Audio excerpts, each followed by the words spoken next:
দেখতেই পাচ্ছেন এখানে কিন্তু প্রচুর পরিমাণে ল্যান্ডস্লাইড হয়েছিল। রাস্তার অবস্থা এই মুহূর্তেও কেমন হয়ে আছে, অনেক বড় বড় পাথর কিন্তু উপরের থেকে নিচের দিকে চলে এসেছিল। রাস্তার উপরে কিন্তু অনেক বড় বড় পাথরের চাই এখনো পর্যন্ত পড়ে আছে।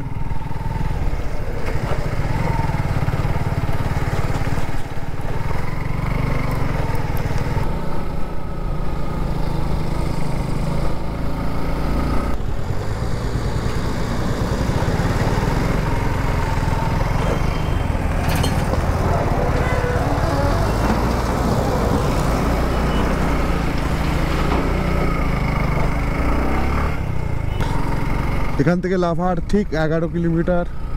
এতক্ষণ ধরে আমরা একটু রাস্তায় দাঁড়িয়েছিলাম খাওয়া দাওয়ার জন্য, তার জন্যই কিন্তু আমরা একটু বেশি জোরে চালিয়ে চেস করে রাস্তাটার সময়টাকে, তার জন্য যেইটুকু সময় আমাদের রাস্তায় আমাদের নষ্ট হয়েছিল সেই সময়টাকে আমরা মেক আপ করলাম একটু জোরে চালিয়ে। এখান থেকে একদমই সামনে লাভা। যত লাভার দিকে আমরা যাচ্ছি আমাদের কিন্তু প্রকৃতি, গাছপালা, ওই দূরে পাহাড়ে কিন্তু পাইন গাছ দেখা যাচ্ছে প্রচুর পরিমাণে। আমরা যত লাভার দিকে যেতে থাকবো তত কিন্তু গাছের পরিমাণ বাড়তে থাকবে। আসলে লাভা জায়গাটি গাছের জন্যই কিন্তু সবথেকে বেশি সুন্দর লাগে দেখতে, যেখানে অনেক বাংলা বই শুটিং হয়েছে, বিশেষ করে ঋতুপর্ণ ঘোষের অনেকগুলো বই, তিতলি তার মধ্যে উল্লেখযোগ্য, যে বইয়ের কিন্তু এখানে শুটিং হয়েছে।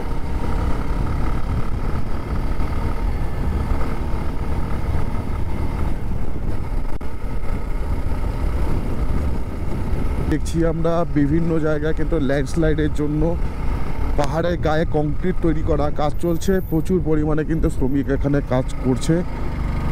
আমরা ঠিক এই জায়গা থেকে লাভার দূরত্ব আর 10 কিলোমিটার রয়ে গেছে। পাহাড়ের রাস্তা 10 কিলোমিটার যেতে হয়তো ম্যাক্সিমাম 15 থেকে 20 মিনিট লাগবে। ওপরে শোভা দেখতেই পাচ্ছেন, পাইন গাছের জঙ্গল, পাইন গাছ। রাস্তাও কিন্তু যথেষ্ট ভালো। কিছু কিছু জায়গায় ল্যান্ডস্লাইড হয়ে যাওয়ার জন্য রাস্তার কাজ চলছে, তাছাড়া কিন্তু রাস্তা যথেষ্ট ভালো। কিন্তু এই রাস্তাগুলোতে আঁকবাঁক অনেক বেশি, তার জন্য একটু সাবধানে চালানোটাই ভালো। দেখতে পাচ্ছেন পাহাড়ের বাঁ পাশে কিন্তু পাইন গাছের সারি সারি পাইন গাছ। যত এগিয়ে যাচ্ছি ভেতর থেকে এক্সাইটমেন্ট যেন বেড়ে চলেছে। শুধু ওই দূরে দেখতে পাচ্ছেন লাভা, অনেক বাড়ি দেখা যাচ্ছে পাহাড়ের গায়ে, আই থিঙ্ক ওটাই লাভা হবে।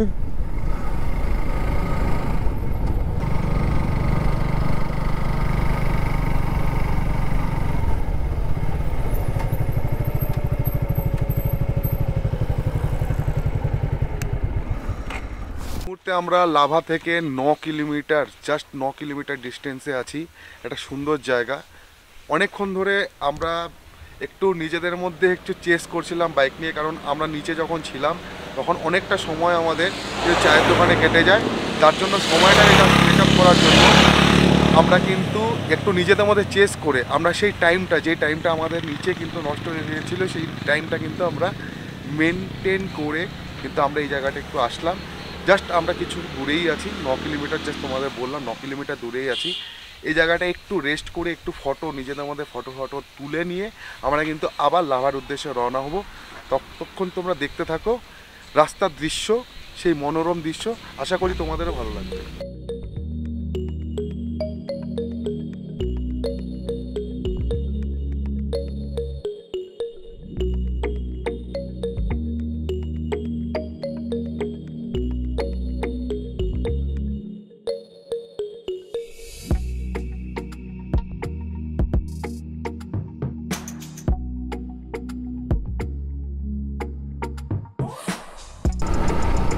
নর্থ বেঙ্গলের তুলনামূলকভাবে কিন্তু এই স্পটগুলোতে কিন্তু পর্যটক কম আসে। ওই যে দেখা যাচ্ছে দূরে লাভা, আমরা জাস্ট 3 কিলোমিটার দূরেই আছি। এই 3 কিলোমিটার দূরে, যখন থেকে আমরা 10 কিলোমিটার দূরে আছি তখন থেকে আমরা প্রায় কিছুক্ষণ পরপর করেই একটা ব্রেক নিয়ে নিচ্ছি। ওপরে কিন্তু খুব ঠান্ডা। আমরা নিচের থেকে যখনই ওপরে আসলাম, ওপরে কিন্তু খুব ঠান্ডাটা হঠাৎ করে বেড়ে গেল। এই ধরনের রাস্তা, এতটা সুন্দর রাস্তা কিন্তু আমি আরেকটা জায়গায় পেয়েছি, সেটা হচ্ছে লেপচা জগৎ। অর্থাৎ ঘুম থেকে যখনই আমরা সুখিয়া প্রকৃতির দিকে যাব, সেই লেপচা জগৎ যে রাস্তা পড়ে, সেখানেও কিন্তু এরকম পাইন গাছ সুন্দর লাগে, দারুণ পাইন গাছের জঙ্গল আছে যেখানে পাইন গাছ সারি সারি, একই রকম দৃশ্য।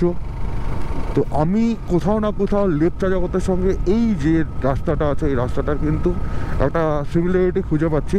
কিন্তু হ্যাঁ, একটা জিনিস কি, এই রাস্তার মধ্যে অনেক বাঁক রয়েছে, যেটা কিন্তু লেপচা জগতের রাস্তা অতখানি বাঁক নেই। দূরে দেখতে পাচ্ছ লাভা সিটি, আর 2 কিলোমিটারের দূরত্ব রয়েছে, মাত্র 2 কিলোমিটার। সকালে আমরা যাত্রা শুরু করেছিলাম প্রায় 6:30 7টার দিকে। তারপর রাস্তায় অনেকগুলো ব্রেক নিলাম আমরা, কারণ আমাদের আজকে প্রোগ্রামই ছিল সকাল সকাল আমরা বেরোবো। এবং যেহেতু আজকে সবাই আমরা তিনজন টোটাল রাইডার এসছি, আর 3জনই কিন্তু সোলো করছে, তো আমাদের এটাই প্ল্যান ছিল যে আমরা খুব ধীরে সুস্থে যাব এবং এক একটা জায়গায় ব্রেক নিতে নিতে যাব, যেন কোনো রকম এমন কোনো ব্যাপার নেই যে কন্টিনিউস বাইক চালালাম। কারণ শিলিগুড়ি থেকে মোটামুটি 100 কিলোমিটারের ডিস্টেন্স, তো আমাদের এরকম কোনো প্রোগ্রামই ছিল না যে কন্টিনিউ আমরা বাইক চালাবো। আমরা বিভিন্ন জায়গায় 10 মিনিট 15 মিনিট ব্রেক নিয়ে আমরা কিন্তু এখানে এলাম, যার জন্য কিন্তু আমাদের জার্নিটা কিন্তু আমাদের কোনো রকম ধকল হয়নি এবং আমরা খুব সুন্দরভাবে কিন্তু চলে এসেছি। যে পরিমাণে পর্যটক দার্জিলিং, কালিম্পং, কার্শিয়াং, ঘুম এই সমস্ত জায়গায় আসে, সেই তুলনায় কিন্তু লাভাতে খুব কম পর্যটকই দেখা যায়।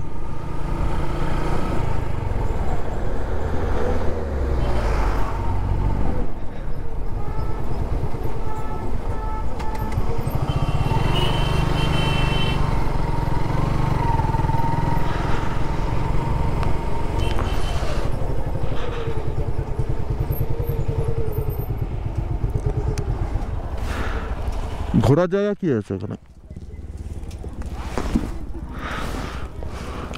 ঘোরার জায়গা কি আছে? স্পট ভিউ পয়েন্ট ওর কিছু শোনা যাচ্ছে না। আগে ভিউ পয়েন্ট আগে বললো।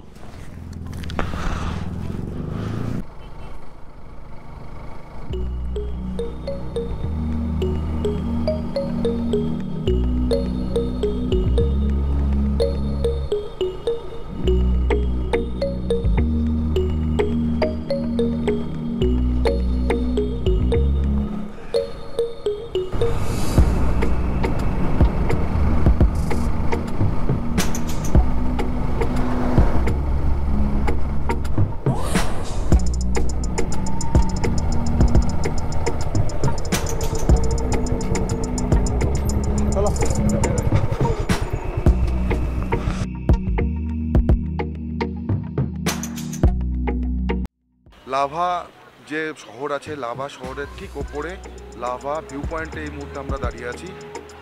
এখানে বসে আমরা একটু রোদের মজা নেব আর আপনাদের দেখাবো এখানকার ভিউ পয়েন্টের দৃশ্য, কেমন দৃশ্য।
দাদা ওপরে কি আছে?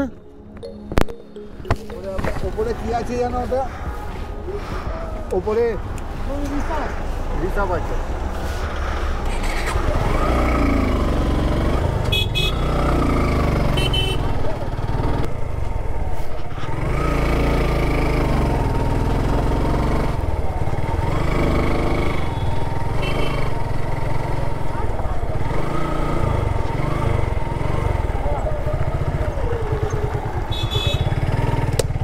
চাপায় দে, একদম চাপায় দে, জায়গাটা দেখ। भाई माँ कसम দেখো ভিউ, দেখো ভিউ, ভিউ কাকে বলে, ভিউটা দেখো পাইন গাছের মাঝখানে।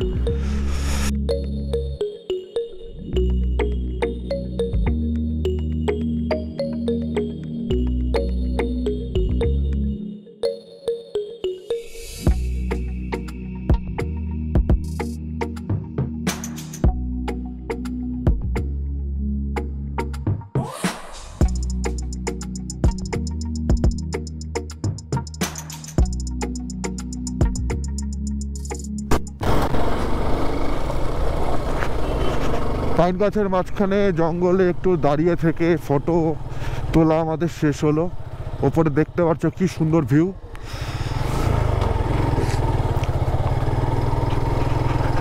রাস্তা একটু খারাপ, ঠান্ডা এখানে কিন্তু অনেক বেশি, লাভা থেকেও কিন্তু ঠান্ডা অনেক বেশি এখানে। যত উপরের দিকে উঠে যাচ্ছে তত ঠান্ডার পরিমাণ বাড়ছে। রাস্তার বাঁকগুলো কিন্তু খুবই খারাপ অবস্থা।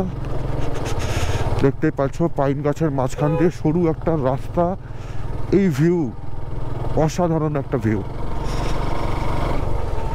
অনেকক্ষণ পর একটু সূর্যের আলো আসার জন্য কিন্তু একটু গরম শরীরে লাগছে, নইলে নিচে কিন্তু প্রচণ্ড ঠান্ডা,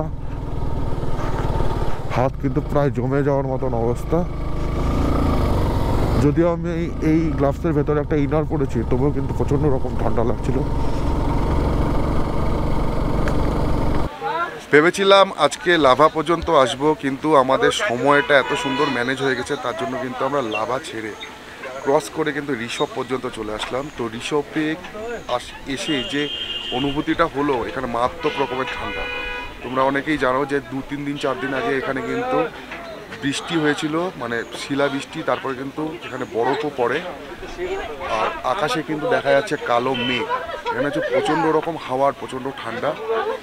চলো তোমাদেরকে রিসপের দৃশ্য দেখাবো, আর আমাদের আজকের ভিডিও আমরা এখানেই শেষ করে দেব, কারণ প্রায় 2টো বাজে। এখন আমরা ব্যাক করে যাব শিলিগুড়ির উদ্দেশ্যে।